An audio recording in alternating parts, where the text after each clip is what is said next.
Zee Marathi, चर्चा ही होणारच।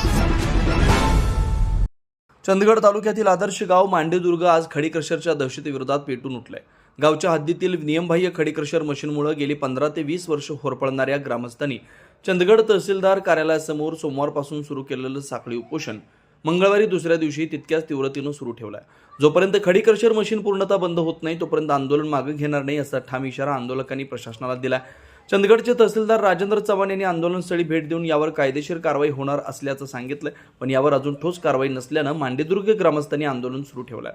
खडी क्रशरमुळे मांडेदुर्ग गावाचे शांत जीवन उद्ध्वस्त झालंय। दिवसरात्र सुरू असलेले कानठळ्या बसवणारे आवाज, धुळीचे लोट, जमिनीची सतत होणारी कंपनं यामुळे गावकऱ्यांचं आरोग्य, घरांची सुरक्षितता आणि मानसिक शांतता धोक्यात आली आहे। अनेक घरांच्या भिंतींना मोठमोठे तडे गेलेत, काही ठिकाणी घरांचं अस्तित्व संकटात आलंय। यातच खडी क्रशर मालकानं कोणत्याही परवानगीशिवाय क्रशरचं विस्तार करून ग्रामस्थांच्या वेदनांवर मीठ चोळण्याचं काम केलं असा गंभीर आरोप आंदोलकांनी केलाय।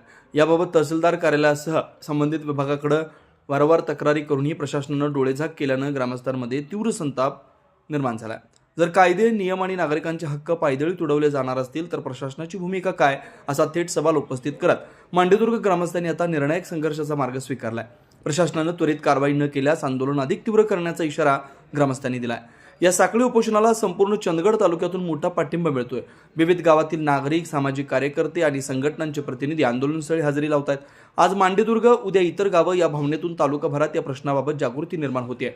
दरम्यान प्रशासनानं तातडीनं हस्तक्षेप करून नियमबाह्य खडी क्रशर मशीन बंद करावी, मांडेदुर्ग ग्रामस्थांना न्याय द्यावा अशी जोरदार मागणी आंदोलकांकडून करण्यात येते।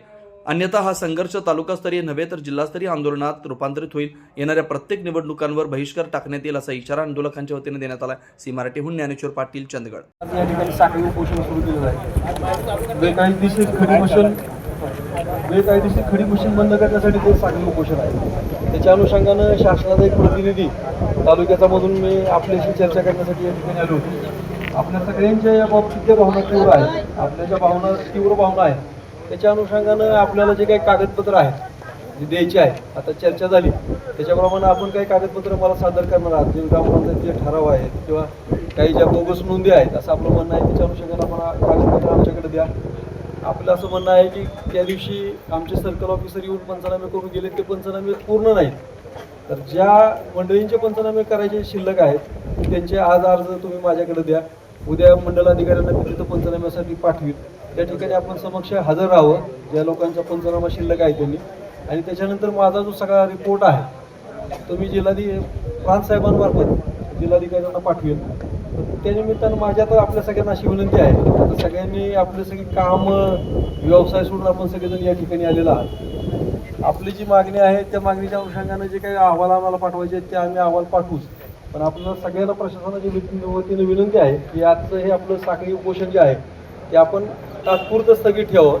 त्याच्यानंतर आपल्याला आम्ही असं म्हणणार नाही की आपल्याला ह्याचा अधिकार नाही, आपल्याला सगळ्यांना लोकशाहीमध्ये हे अधिकार आहेत, आपण सगळ्यांनी ते अधिकार वापरले पाहिजेत। पण आता सगळ्यांना या निमित्तानं मी विनंती एवढीच करू इच्छितो की आपलं साखळी उपोषण सध्या स्थगित ठेवावं।